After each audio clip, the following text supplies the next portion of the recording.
দর্শক, আপনারা এই যে এখন আমন ধান চাষাবাদ করবেন, এজন্য বীজতলা তৈরি করেছেন।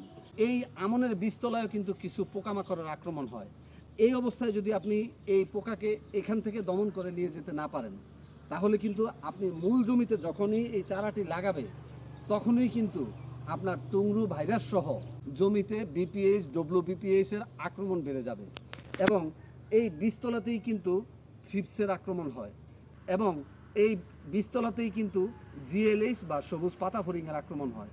আপনি যদি এই বিপিএইচ ডব্লিউবিপিএইচ জিএলএইচ এই বীজতলাতে দমন করতে না পারেন, তাহলে আপনার জমিতে গিয়ে টুংরু ভাইরাস সহ অন্যান্য সমস্যাগুলো দেখা দিবে এবং আপনার পুরো জমি ধ্বংস হবে।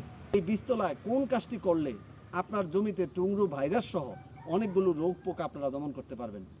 আসসালামু আলাইকুম, আমি মনিরুজ্জামান, উপসহকারী কৃষি অফিসার, মতলব দক্ষিণ চাঁদপুর। দর্শক, আপনারা জানেন রোপা আমনের চারার বয়স 25 থেকে 30 দিন হলেই কিন্তু এই চারা রোপণ করতে হবে। বৃদান 87 এবং বৃদান 75 এই দুইটি ধানের চারা 20 দিন বয়স হলেই লাগিয়ে ফেলবেন, যেহেতু এটি কম জীবনকালীন জাত। এবং অন্যান্য যে জাতগুলো রয়েছে, এই জাতের চারা অবশ্যই 25 থেকে 30 দিনের মধ্যে রোপণ করবেন। 30 দিনের বয়সের বেশি যদি হয়ে যায় রোপা আমনের চারার বয়স, তাহলে ওই চারা আপনারা লাগাবেন না। দর্শক, বীজতলায় বীজ বপনের 10 দিন পর এবং চারা উঠানোর 5 দিন আগে অবশ্যই আপনারা 2 বার এই বীজতলায় কীটনাশক স্প্রে করবেন।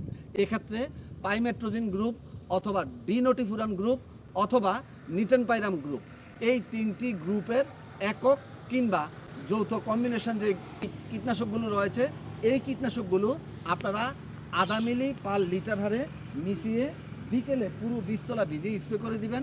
যদি আপনি প্রথম স্প্রেটা না করেন, অবশ্যই চারা উঠানোর 5 দিন আগে এই কীটনাশকটি স্প্রে করে তারপর 5 দিন পরে আপনারা চারা তুলবেন। বীজতলা যদি এরকম শুকনো থাকে, তাহলে এই বীজতলা আপনারা পানি দিয়ে নেবেন এবং ভিজা বীজতলা থেকে চারা উঠাবেন। দর্শক, অনেকগুলো গুরুত্বপূর্ণ তথ্য আজকের ভিডিওটা আপনাদেরকে দিলাম। কৃষিতেই বিশ্ব পেজ, কৃষিতেই বিশ্ব ইউটিউব চ্যানেল এবং মনিরুজ্জামান স্বপন ফেসবুক আইডিতে এই বিষয়ে বিস্তারিত ভিডিও রয়েছে।